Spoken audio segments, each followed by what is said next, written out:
may cheer.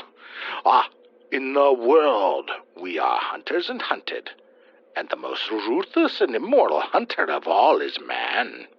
Humans can be ruthless, bumptious, evil, and the snares we set for others often ensnare ourselves.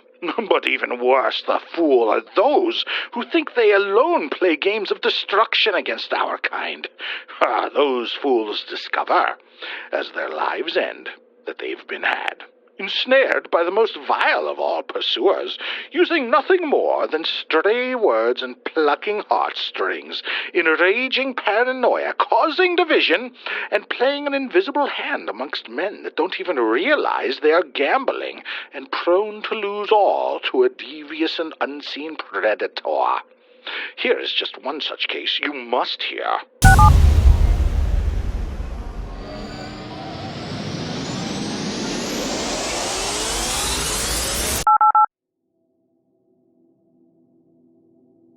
His name, Samuel Tremaine, aged 19, a young man stricken with many friends, soon to be stricken by a case of the damned. Location, Knoxville, Tennessee. Date, 1843.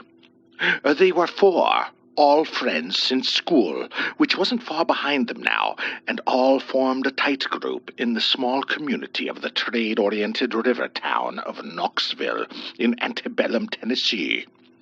Being young, strong, and educated, the group were able to swiftly gain employment anywhere along the docks or at the flat barges, when business was good and the goods were busy. At the time I document here, they had spare time, as a lull in tobacco and cotton opened their schedules and left them with the sweet jangle of brass in pocket. Samuel Tremaine is our guide through this case. He will be the initiator and the finisher of this tale, a 6-foot-tall blonde with deep family roots in erstwhile colonies. He was the most impressive and directive of them all. You could call him a leader. Jose McCluskey was a short but stocky fellow of swarthy skin and a mixed lineage from everything under the sun. No one knew what his ancestry truly was, but he was able to blend in or get thrown out of any establishment in the States, depending on how he wished to behave at the time. Jose was rather headstrong when motivated, but apathetic when nothing stirred his soul. Jimmy Gurlane was a sandy blonde of average appearance, average height, average build, average intellect, and average temperament. Everyone said he was destined to become a regular guy, and he took them up on their predictions. Littleton Washburn was a dark-haired lad of Welsh descent, a little lanky and a little mean, but not wicked or cruel, just a loose enough flint to spark all the wrong powder within him. As they walked along in late summer of 1843, they were planning where to go and how to while away their time. Women weren't in their sights yet. At least women weren't their priority. Cash and adventure was their goal for the next years, until they would be full adults and saw their biological clocks slowing down a little. Being that there were lots of bars around, ale and whiskey was their destination that day. Outside of the Lickety Dog Tavern in the center of town, the group divided as half crossed the threshold and the other two remained outside. Samuel Tremaine caught the eye of someone very odd to behold. Jose remained outside because he slammed into Samuel's back as Samuel blocked the doorway. Turning to see what Tremaine was transfixed by, little Jose was astonished to see another Samuel Tremaine, only a couple score feet down the cobbled lane. After a few seconds of wonder, Jose burst forth with the obvious. "He looks like you, Sammy," McCluskey said, walking a step toward the second Tremaine. "It is you. Look, he even has your clothes and your pistol. You still got your pistol?" Jose probed Samuel's belt to see if perhaps the newcomer stole Tremaine's prized firearm. Tremaine shoved down his arms to cease Jose's ridiculous search and proclaimed, "'Tis a doppelganger, and I don't like the looks of this muddle." The identical Tremaine walked slowly forward, staring into the eyes of his counterpart. When within a couple yards, Jose jumped towards the approaching double to greet him and suss out the odd interloper. However, Jose passed through the seemingly solid double, and in that moment the double blinked out of existence. Washburn and Gurlane emerged from the tavern to see their other two companions standing a few feet away in curious positions. "What are you doing?" Washburn asked. "More games? I want drink." "Nothing," Tremaine added, and turned to go into the tavern with Jose. Jose appeared to be in some slight discomfort in his arms, where he intersected the doppelganger with his attempt at physical greetings. The pain was to continue on through the next hours as they played cards in the tavern with visitors and locals alike. And in the darker hours, around 10 p.m., Jose squealed out like a pig and cried for help. Jose's friends panicked and took him to a nearby doctor, rousing the man from his bed to attend their buddy. In the examination room, all three friends watched with horror as the doctor disrobed the anguished comrade to reveal rot. Jose's arms were rotting from the elbows out toward the wrists and shoulders. Everyone had a moment of panic. "Gangrene!" the doctor exclaimed with surprise. "What have you been doing?" There was nothing to say that could reveal the cause. Jose and Samuel remained quiet on what had ensued previously that day. It was too odd, too weird, and could land them in some form of asylum for a good span. "I have to take his arms off," the doctor commanded. "Now! And I need all your help. You must restrain him. Time is short. The disease is spreading, and it may be too late already." Jose panicked. He saw a future of either death or disability, and neither was his preferred choice. It was fortuitous that he had three sturdy and robust friends to force his way to possible salvation. The cost was awful for such a physical young man, but it was unavoidable. The three restrained him and strapped poor McCluskey to the examination table, while the doctor prepped a clean saw blade, hot water, clothes, bandages, and a large bottle of grain liquor. Gurlane applied the alcohol liberally to the back of Jose's throat. Jose drank eagerly as the first incision was made with the serrated blade, and hacking began. It was a swift and horribly bloody job, done as expertly as possible under the conditions. While a lot of blood had been shed, it was cauterized and stitched and bandaged in a fleet manner. The prognosis was good, the doctor said, if Jose could just remain sedentary for a few weeks to ensure everything was healing thoroughly. And then Jose arched his back and coughed up blood. The doctor was baffled into frustration and anger. The boys unstrapped Jose, and at the physician's request, turned the boy over. On Jose's back were blotches of rotten flesh piling one across another, all over his torso. And in a moment, Jose gave up the ghost, and the room submerged into unreal silence. "What the Hades did that boy do?" asked the doctor aloud. "What disease is this?" All of them departed the room and sanitized themselves as best possible with lye and liquor and fresh water. Then the trio left in stunned astonishment. Jose had just died in front of them. They wandered the night, talking about their fear, about their sadness, about their disbelief. They leaned on a wooden rail of a small bridge going over an underpass for pedestrians near the riverfront. Boats were bobbing at the docks in the distance, the sound of gently lapping Tennessee River all around them. "I have to confess," Samuel told the other two. "Something happened to Jose outside the tavern. It might be nothing, but it was evil itself, I figure." The other two laughed, but Gurlane was cut brief by a stabbing pain in his lower left ankle. Something was gripping him so tight and yet stabbing his flesh, feeling as if ripping his meat from the bone. "Let go, you cur!" screamed Gurlane as he lashed out, striking downward with a knife he had unsheathed from his belt. His two friends looked down to see a hand holding Jimmy fast. They quickly peered over the railing, and to their astonishment, the person gripping Jimmy Gurlane was none other than Jimmy Gurlane. The doppelganger Gurlane looked lifeless in his eyes, unconcerned with the repeated stabbings to his digits. And suddenly the faux Gurlane was gone, translated to hell again, or wherever that foul wraith might abide when inactive. "It hurts!" screamed Jimmy. "What'd that cracker do to me?" The tortured boy peeled back his trouser to reveal rotting flesh with deep black welts where 5 digits compressed his ankle mere moments before. Purple and scarlet were creeping upwards on his left limb. "The doctor!" cried out Tremaine, and the able pair carried their friend hastily down to the office where Jose passed on. Again the physician was roused, the trio of healthy men moving Jose's covered body to a chair and placing Jimmy on the table.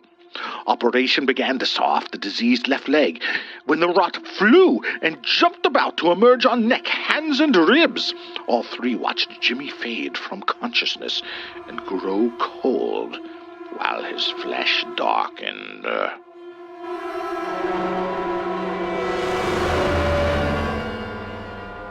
"What is this?" the doctor demanded. "What foul curse have you boys brought to this amoral town?" Washburn was enraged for a few moments, unable to comprehend what was happening, before he burst from the residence and fled. The Welsh-bred boy turned left, and through a window the doctor and Tremaine saw the raven-haired fellow fall back, screaming in terror as someone gripped Washburn's face with a hand in a claw-like grip.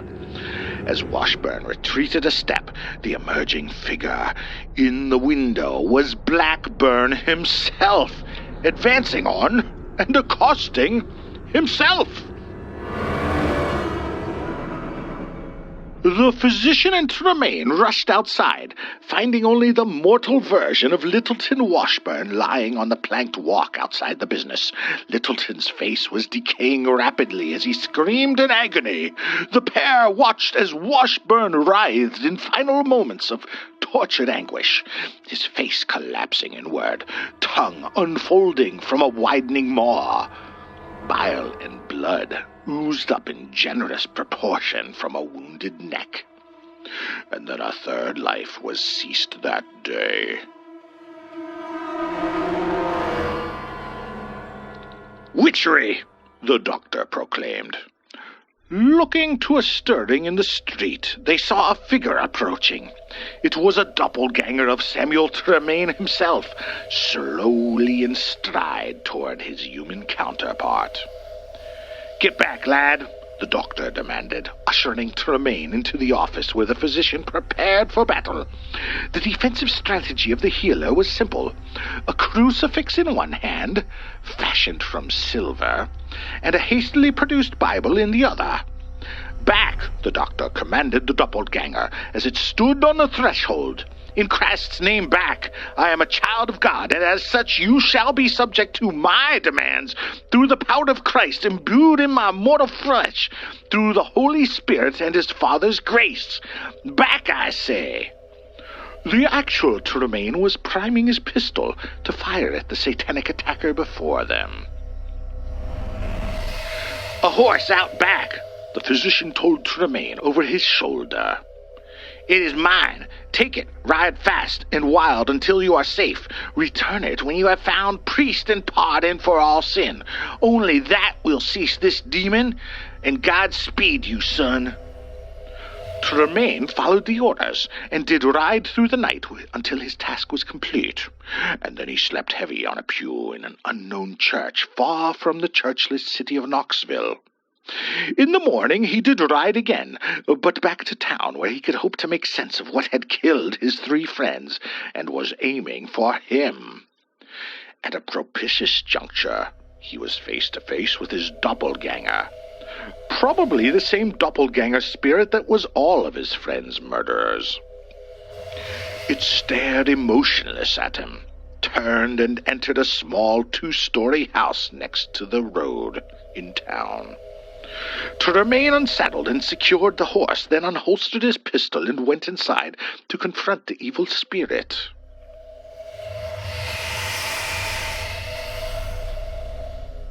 Inside, there was no sign of the doppelganger. It was a home, and a woman was off to the side, leaning on a desk in the parlor. "Where's the doppelganger?" Samuel demanded from the female. "Are you the doppelganger, woman?" She moved slightly, coming into the light a little more. "You know who I am," the lady said. "Samuel Tremaine. I am not a doppelganger." "Miss Shelley." Samuel recognized her. She was his, school teacher up until a couple years back. "What does that doppelganger have to do with you? Where is it?" "Look." Miss Shelley pointed out the front windows. Samuel could see the lifelike spirit standing still about 60 feet from the front of the house. It merely stared in through the window, looking at Samuel as his next target. His last target. "Which?" charged Samuel at his erstwhile teacher. "3 of my friends are dead at that thing's hands." "4 soon," she plainly delivered the inevitable to him. "But you did something.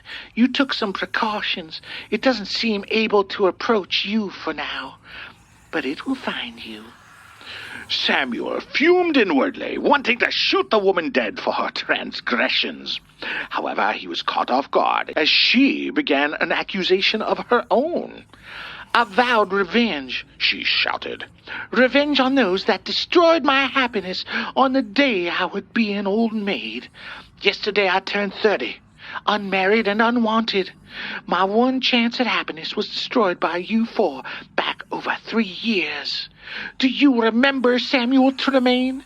Do you remember what the boys did to chase away the only man that ever cared to court me?" "Trevor Oliveri," Samuel recalled. "The man would call on you in school every few days." "That one," she claimed. "You boys slandered me to him with lies of my health, of my life, of my personality, and my character. You 4 chased him off, and I have never tasted of the flesh, nor been able to find my own man since." "Oliveri," Samuel thundered, "was a user destined to bilk and break you across the knee of poverty, as he had done a dozen other women up and down the Tennessee." "No excuses," she said. "There's only one way to make good for your evil ways." Miss Shelley began to grab and raise her skirt, slowly and seductively, until the thick folds of heavy cloth were high enough to reveal her most intimate areas. Naked and shaven, awaiting Samuel's answer. She was a pretty enough woman, and the boys in class were all eager to dream of her ample assets and pent allure. Now, seeing a fantasy come true, the young man was unable to restrict his youthful fertility. Within seconds, he was plowing her furrow and bringing both to a heady fruition. She enjoyed him, and he had never felt such amazing sensations. It was like a rape, but with 2 angry people desiring to hate and lust simultaneously. Finished, he backed away in a daze. She dropped her skirt, and it slid back down to her ankles in a swift movement. Looking back to the doppelganger, Samuel saw it moving toward the building with purpose. "You've been compromised, Samuel." Miss Shelley purred in happiness. "Have pleasure in hell." He raised his pistol, ready to fire at the creature advancing. "That won't do you any good," she told him. There was a wicked thirst for his demise in her voice. "Thou shalt not suffer a witch to live," Samuel said, training the gun quickly at Miss Shelley's head, and he let off a quick round. The mini-ball caught her directly between the eyes and lodged deep in her skull. It was a clean and fatal move. Miss Shelley collapsed to the floor of the parlor and was gone herself to hell's bosom.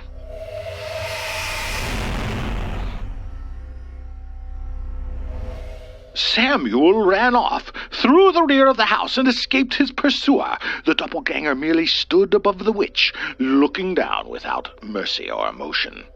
A man entered the front door. "I heard me a shot, Miss Shelley," the rotund and grubby man said. "You okay?" He seized up in shock. The man saw Miss Shelley dead on the floor, and the image of Samuel Tremaine over her with a gun in hand. The doppelganger silently looked at the interloper and pointed to the expired witch with his gun, as if to say, "I did it." The horror of that moment backed the startled man out the door and sent him stumbling into the street. "Murderer!" was heard a repetitive cry across Knoxville. Within the hour, a mob, a posse of bellicose locals armed to the teeth had tracked down Samuel Tremaine, the actual Samuel Tremaine, and strung him high on the closest branch of a sturdy tree.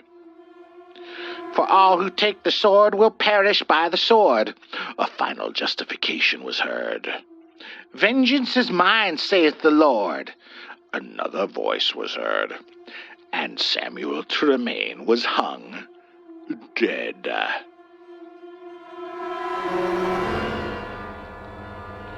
Many loose threads were to be tied together during the inquisitions into the matter, but it was a clear-cut case of murder.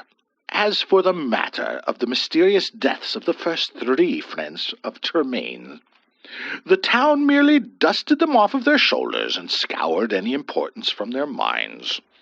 Anomalies, they believed. However, for a long time, and perhaps unto this day, the disenfranchised doppelganger is said to linger and roam in the general vicinity of Miss Shelley's residence. It disguises itself as her, or the young men it murdered, and it continues to pursue able-bodied youth that cross in the night. Be sure, if ever in Knoxville, to never let it touch you and pass through you, for the fate of the flesh shall surely hinge on that tragic moment, and you might find yourself reducing to mud and dust.